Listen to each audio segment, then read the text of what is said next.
Hello everyone, Soberoni of G&A Reviews here, bringing you part 2 of my Guildfest event guide for FGO NA. This portion of the guide is just going to cover the challenge quests or the exhibition matches that come with the event. If you want to know more about the event in general, like the best farming strategies, make sure you check out part 1 of this event guide, which will be linked in the description down below. This is also going to be a somewhat longer guide, so I will include timestamps in the description as well, so you can jump ahead to whichever part of the video you need the most. I should also mention that these challenge quests are much more difficult than normal quests. These are quests made for endgame players and they are completely optional, so don't get too frustrated if you're unable to beat them. It's also highly recommended that you have a max limit broken grudge match craft essence before you start tackling these quests, as it'll make them much more easier, especially since you aren't going to be allowed to use Saint Quartz or Command Seal revives. You're also not going to be allowed to bring duplicate servants, so no double Merlin and no double Scotty. So without further ado, let's start by talking about the first challenge quest,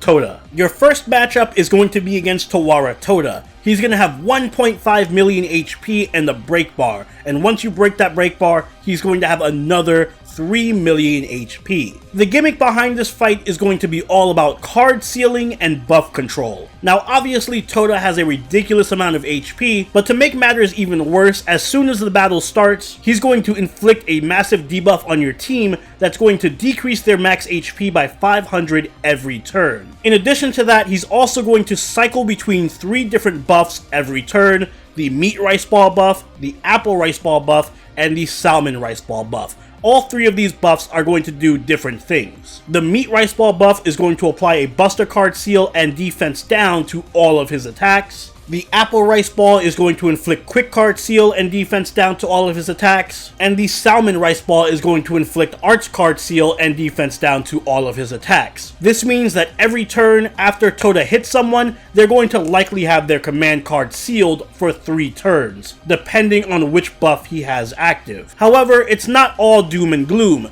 The debuffs can be reduced by a full turn whenever you attack Touta with a non-sealed command card. And once the debuff is completely gone, you're going to actually receive a buff in its place. That means after you exhaust the meat rice ball debuff, your servant is going to get a giant attack buff for 5 hits. Once the apple rice ball debuff is gone, your servant is going to get a massive increase to NP strength for 1 time. And once the salmon rice ball debuff is gone, your servant is going to receive a massive buff to quick arts and buster card effectiveness for 1 hit. However, you're only going to receive these buffs if the debuffs expire naturally, which means you can't use debuff removal. Once you break Touta's break bar, he's going to up his game by applying a permanent buff to himself that's going to nullify all attack debuffs. He's also going to apply a permanent buster card buff to himself as well. However, to balance it out, once one of your servants reaches below 10% HP, Touta is going to remove all of their rice ball debuffs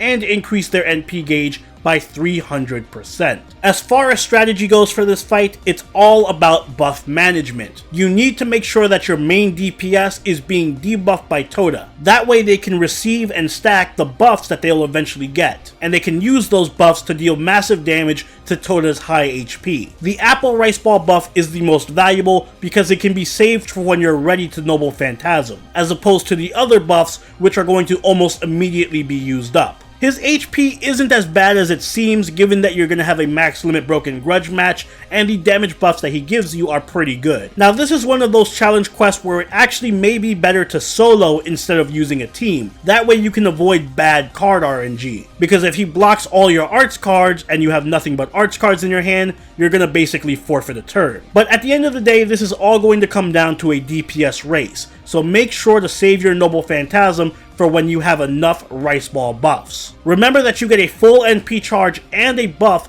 once you fall below 10% HP, so keep that in mind. If you find yourself approaching low HP and you have a 100% NP charge, it's best to fire that off really quickly, since you're going to basically be getting another one for free the next turn. It's also worth noting that you shouldn't clear the debuffs on your own, because then you won't get the buffs that you're supposed to. For recommended servants, like I said, I really recommend that you solo this challenge quest to avoid bad card RNG. So use high DPS Lancers like Tamamo and Bryn. They're going to do the best here because they have bonus damage against Touta, as he has both the male and beloved traits. Ku can also work very well here if you need the extra survivability. If you aren't going to solo it, then I still suggest bringing a strong single target Lancer for DPS, but you should also bring supports who can heal, like Tamamo, Merlin, or Hans. Kiritsugu can also be a nice utility pick, as he can cast Taunt on your DPS to ensure that they get the Apple Rice Ball buff when they need it the most. As for recommended Mystic codes, I highly recommend the Mages Association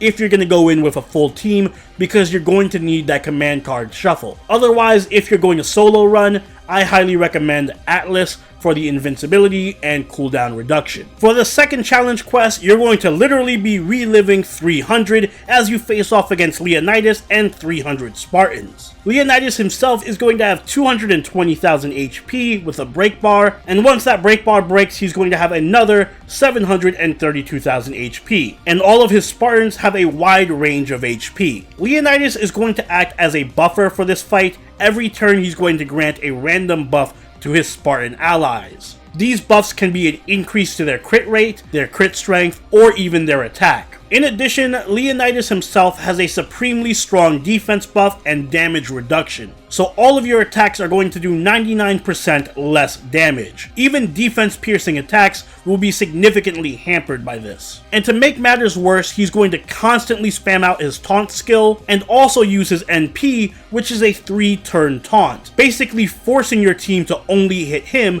for most of the battle. Fear not though, you only need to kill Leonidas to win, not all 300 Spartans. Killing the Spartans will lower the effectiveness of his defense buff though. The more Spartans you beat, the more susceptible Leonidas is to damage. However, be aware that there are a few high HP Spartans in the mix, and after you break his break bar, killing any Spartans will result in them giving massive debuffs to your team. These debuffs can include decreasing your team's defense, decreasing their attack, or nullifying any defensive buffs. The strategy here is simple. AoE sabers are the key. Their noble phantasms are going to ignore Leonidas' taunt and even do damage to him while also clearing the field of Spartans. Make sure to kill the Spartans ASAP, because once they're buffed by Leonidas a couple of times, they're going to turn into monsters who can take out any servant in one crit. Never give them the chance to stick around for more than 2 turns, and definitely never let them Noble Phantasm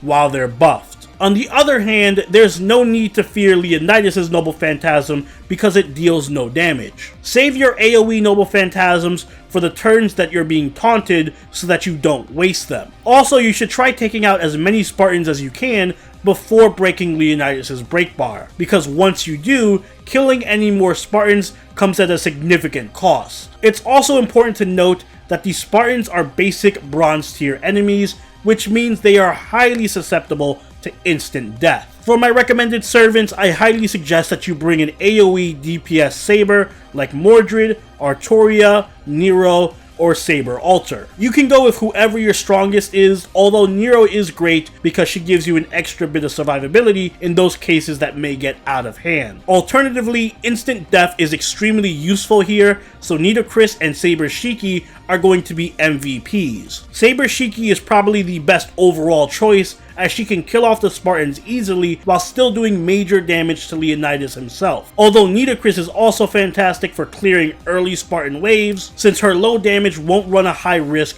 of prematurely breaking Leonidas' break bar. Defensively, it's best to rely on healers and, ironically enough, taunters, since they can protect your DPS.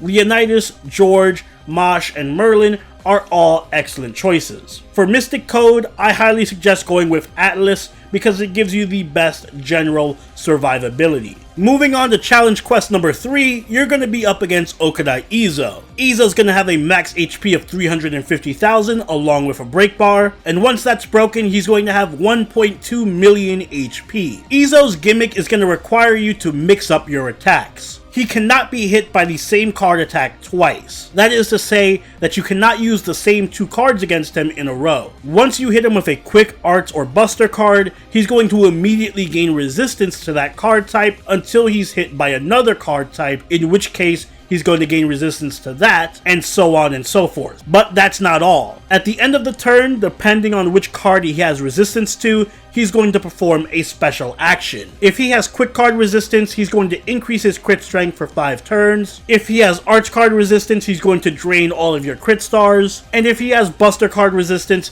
he's going to randomly stun one of your teammates. Once you break his break bar, he's going to begin buffing himself every turn with his anti-humanoid buff, and it will stack. This buff is going to give him a large amount of extra damage against all servants. He also has a ton of crit buffs, so he's going to likely start one-shotting your servants after a couple of turns. The only way to remove these anti-humanoid buffs is to have a servant die. Once he kills one of your team members, he's going to lose all of his buffs, and then he's going to start stacking them again, starting from 0. The gimmick here is simple, but still very difficult to overcome. You need to make sure that you're always using different attacks. Never use the same card type twice on back-to-back attacks. You can use your Noble Phantasm to mix up the order if necessary. Also, you want to try and end every turn with an arch attack, since that's the least punishing effect. It's better to lose all your crit stars than it is to have one of your allies randomly stunned, or even worse, give Izou a crit damage buff for 5 turns. Once you break his break bar, you're going to need to kill him as soon as possible. If you give him even a couple of turns to stack buffs, he's going to become an unstoppable monster that's going to one-shot your DPS if you're unlucky. As for recommended servants, single target casters and alter egos should be your main DPS choices. Melt, Sanzo, Ilya, and Sheba are among your best choices for their high damage NPs. Sanzo in particular can be amazing here since she can easily Noble Phantasm 2 turns in a row, and she can even do an Arts Noble Phantasm Arch chain, which will really screw over Izou since she has a Buster Noble Phantasm. Taunters like Mosh, Leonidas, George, and Dayan can also be of great use once you break Izou's break bar, since they can buy you an extra turn and even potentially remove Izou's buffs if they die. You'll also want to make use of servants who can provide big buffs like Scotty, Merlin, and Tamamo, since they can help with the DPS race once you break Izou's break bar. For Mystic Codes, go with Mages Association because that card shuffling can really come in handy for this fight. Next up, we have Challenge Quest number 4, and if you thought the Challenge Quest before this were difficult, this is where things start to get out of hand. For this Challenge Quest, you're going to be up against Taiga, Nobu, and Jean. And this Challenge Quest is all about aggro control. It's going to require you to know which enemies to hit and when to hit them. Each of these enemies is going to be resistant to a different type of card. Taiga is resistant to quick attacks, Nobu's resistant to buster, and Jean is resistant to arts. Also, depending on which enemy you hit last on your turn, the battlefield will change. Hitting Taiga last will change the battlefield to a forest, hitting Nobu will change it to burning, and hitting Jean will change it to waterside. When an enemy is on their own preferred field, they are going to receive a bunch of buffs, including damage resistance, attack up, and NP damage up. And when they're not on their own preferred field, they will instead receive an NP damage debuff. So for example, if you attack Nobu, the field will change to burning and she will receive damage and defense buffs, while Jean and Taiga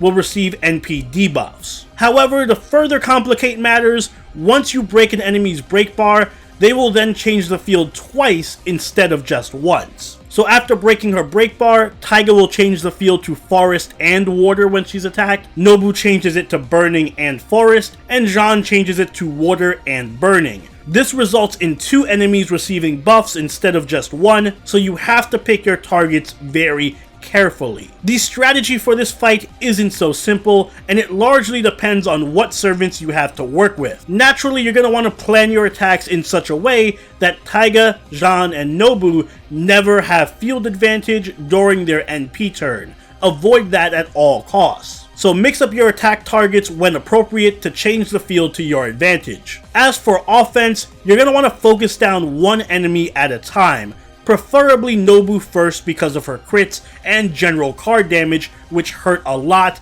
and can do huge amounts of damage to your team. Once Nobu's down, you can aim for Jean next and make sure to occasionally hit Taiga whenever Jean is about to Noble Phantasm to change the field back to forest. Then you can take Taiga down last. Make sure there is always at least one enemy who still has their break bar so that you can use them to switch the field back to something else whenever necessary. Alternatively, if you happen to have the Valkyries or Parvati, you can try to rush down both Nobu and Jean simultaneously with your AoE Noble Phantasm. This is because both Nobu and Jean are weak to Lancers, and neither of them has resistance to quick cards. Taiga, on the other hand, does have resistance to quick, so you don't have to worry about prematurely breaking her HP bar. With multiple Noble Phantasms, you can kill Nobu and Jean pretty quickly, and then you only have one enemy to worry about. Offensively, there aren't really many servants to recommend here, as no one in particular gives you a big advantage aside from Parvati and the Valkyries. But generally speaking, avoid bringing sabers and archers, and bring 2 different DPS servants with different NP types. That way you don't run into an issue of being trapped into using a quick servant against Taiga in a forest field where you'll do virtually no damage. Extra servants like Hokusai and Amakusa are also great choices, as Hoku can make quick work of Nobu, and Amakusa has his ruler class advantage, and can also remove some of the non-permanent buffs that the enemies have. Defensively, bring your best stallers and healers like Merlin, Hans, Tamamo, and Mosh to keep you alive as long as possible, as this can be a potentially long and tricky battle. For Mystic Codes, I recommend bringing Battlesuit so you can use that swap in case you need to change your DPS, and you also have an emergency stun. Moving on to challenge quest number 5, you're going to be up against Sheba, and I sure hope you guys love Simon Says, because that's basically the gimmick of this challenge quest. Sheba is going to have 455,000 HP and 2 break bars. After breaking her first break bar, she's going to have 777,000 HP, and then her final HP bar is going to be 1.1 million. In addition to herself, Sheba is also going to summon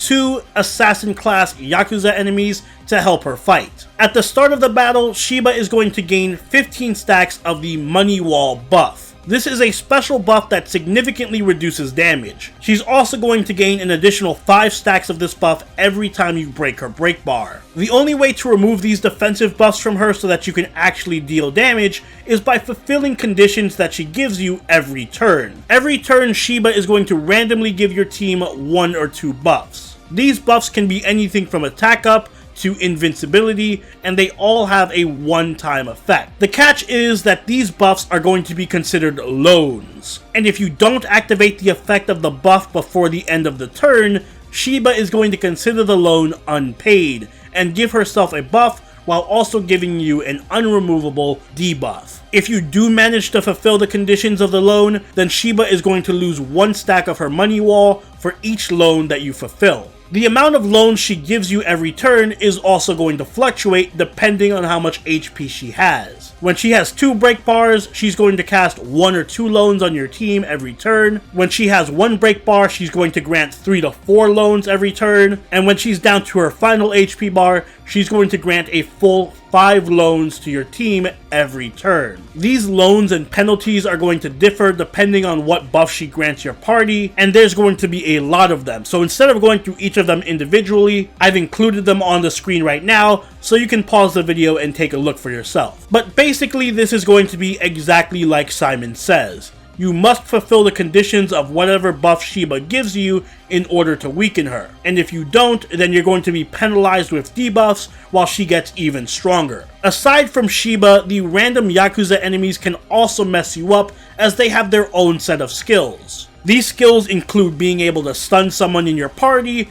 deal a lot of damage, and also charge Sheba's Noble Phantasm. It should also be noted that if you kill the Yakuza enemies, Sheba is going to resummon them with even more HP after she loses a break bar. This is going to be a very tricky battle because it can easily snowball out of control. The more you take down Sheba's HP, the more loans you need to deal with, which can cause you to slip up and result in her getting some really nasty buffs. A good portion of this battle also depends on RNG, since the loans are going to be completely random. Some of the loans are a lot easier to clear than others, and something as simple as a bad hand or not enough crit stars can really screw you over. The Yakuza can also be a major issue, as they can inflict heavy damage with crits, they can stun you, and they will relentlessly charge Sheba's Noble Phantasm so that she will be NP spamming a lot. The best strategy is to focus on attacking Sheba while doing your best to fulfill all of the lone buffs. Ignore the Yakuza unless you have a very specific plan for dealing with them,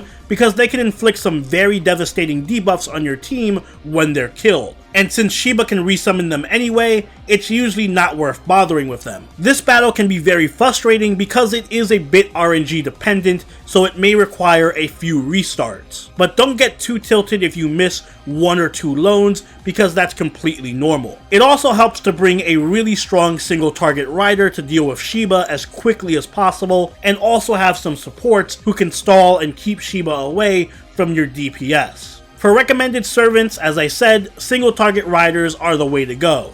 Kentucky Rider, Ushi, Ozymandias, Maid Alter, etc. All of them are very strong here, and they should be your main damage option. If you happen to have Melt, she can also work very well here because she has good damage and a good bit of extra utility and survivability. It's also critically important that you bring taunters like Mosh, Leonidas, and George, because Sheba is going to be Noble Phantasming a lot. So taunt is going to be the most reliable way of keeping her off your main damage dealer. Likewise, the usual heavy stall supports like Media Lily, Tamamo, Hans, and Merlin are going to be great because this is going to be a long fight, and you need as much healing and defense as possible in order to survive the onslaught of Sheba Noble Phantasms. For recommended Mystic Code, go with Atlas so that you can get a bit of cooldown reduction on your taunts and also some invincibility. Challenge quest number 6 is going to be against Mysterious Heroine X Alter. This is a fight between you and MHX Alter over who can kill enemies fastest. MHX Alter is going to have 403,000 HP and a break bar.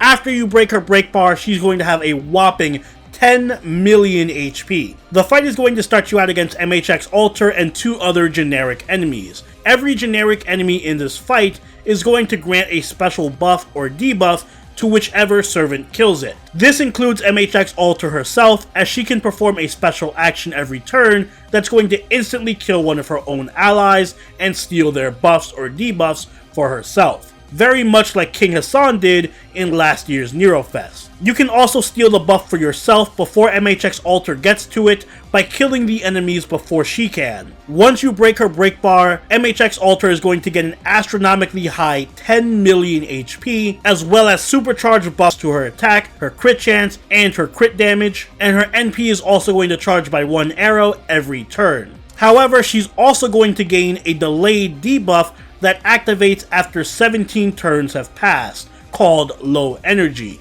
Once this debuff activates, she's going to lose 2 million HP per turn. The 17 turn timer can actually be reduced by 1 turn for every buff that you steal from MHX Alter by killing an enemy before she does. Now, this challenge quest isn't as simple as just kill all the enemies before MHX Alter can, as a number of enemies can give you very bad debuffs, while they can also give her very strong buffs. I'm not going to go through each individual buff that the enemies can give you, but I will include a chart that goes over it so that you can freeze the video here and take a look for yourself. The strategy for this fight is going to be to try and steal as many buffs from MHX Alter as you can, while also keeping yourself alive during her onslaught. In most cases, it's also even worth killing the enemies that debuff you, with the exception of the Spriggan and the Astral Critter, as their debuffs are basically just going to kill whoever defeats them. But even then, they do give some ridiculous buffs to MHX Alter,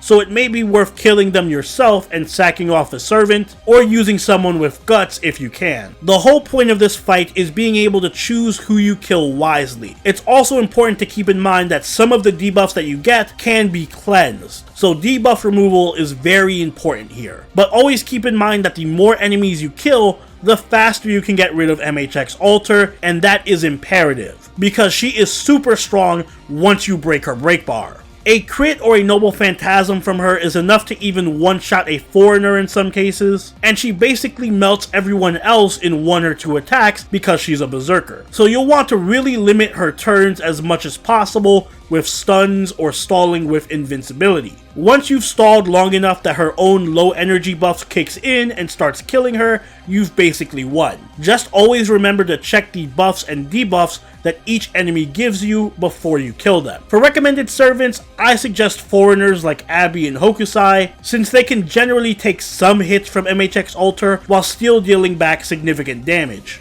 Other than those two, bring some AoE servants with high damage so that you can kill all the enemies on screen before MHX Alter has a chance to. Servants like Ishtar and Raiko. You should also have some high survivability servants in your back row who can come out and stall for 3 to 5 turns while you wait for MHX Alter to starve herself out, like Ku, Herc, and Ku Alter. Servants that can grant guts and invincibility are also crucial here, like Jean, Merlin, Mosh, and Irisveal. And finally, you want to bring a servant who can cleanse the bad debuffs that you get from killing some of the enemies, like Martha, Media Lily, and Media. As for the recommended Mystic Code, I suggest Battlesuit, as the stun is absolutely invaluable for denying MHX Alter an extra turn. And finally, as per Neurofest tradition, the final challenge quest is going to be a boss rush, this time led by Caster Gill. It's also going to include Nero Bride, Billy the Kid, Paul Bunyan, Ann and Mary, Jekyll and Hyde, and Medusa Lancer. All of the enemies are only going to have between 100,000 and 200,000 HP,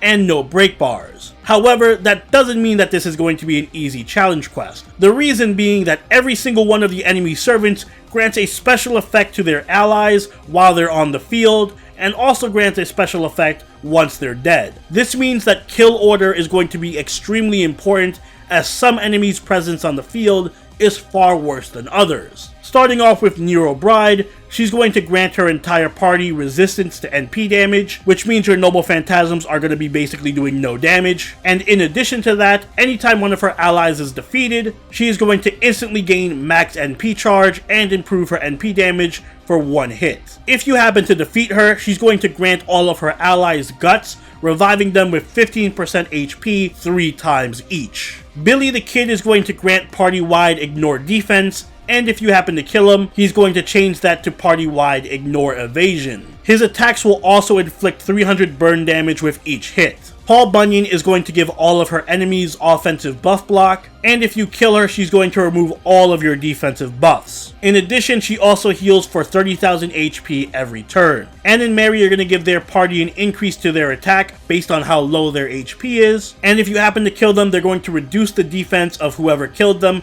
for 5 turns and reduce their HP by 5,000. They also have a very high critical attack rate on all their attacks. Dr. Jekyll is going to grant the entire party an extra tick of NP charge every turn, and he also has increased Buster Card effectiveness while he's on the field. If you kill Jekyll after he transforms into Mr. Hyde, he's also going to reduce all enemies' attack for 5 turns. Medusa Lancer is going to reduce all of your healing, and if you kill her, she's going to stun the person who killed her for 3 turns. In addition, all of her attacks are going to apply buff block to the enemies she hits. And finally, Caster Gill is going to increase the party's critical attack chance, while also reducing your own critical hit damage. If you kill Caster Gill, he's also going to recover the HP of all his allies and enemies to max, and while he's on the field, he's going to remove all of Nero's buffs and increase the party's attack damage. As I mentioned, kill order is the key to victory here. It is imperative that you keep Nero alive until the end when Gill shows up, because if she dies,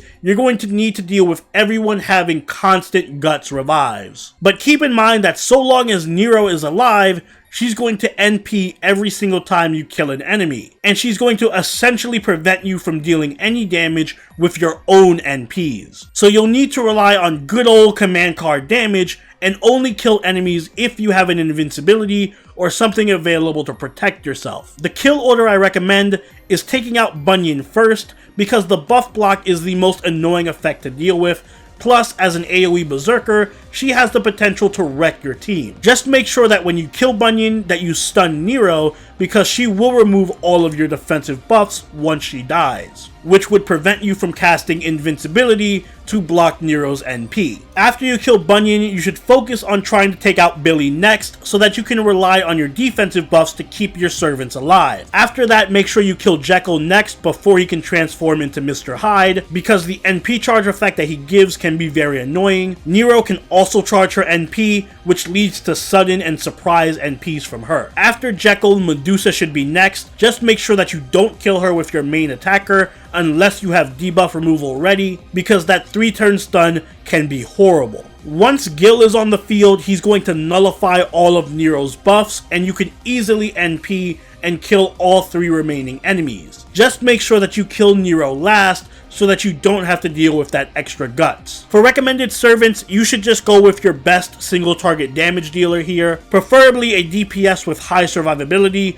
like Herc, Ku Alter, or John Alter. Otherwise, servants who have a very high command card damage like other berserkers and crit servants can work very well too. You'll also need supports who can heal and stall to protect you from Nero's NP like Mosh, Merlin, Tamamo, and Irisfield. Taunters like George, Dayon, and Leonidas can also work very well. As for your recommended Mystic code, go with Atlas here for the extra survivability and the debuff removal. And that just about wraps up everything I have to say about the challenge quest for this event. If you still need any help or you have any questions, please let me know in the comments down below. I'll be checking those regularly so I can help you guys out. And if this video helped you, make sure you leave a like and consider subscribing if it really helped you. If you haven't already, do join the party over on our Discord. Follow us on Twitch and follow us on Twitter. And until next time, this is Soberoni, signing out.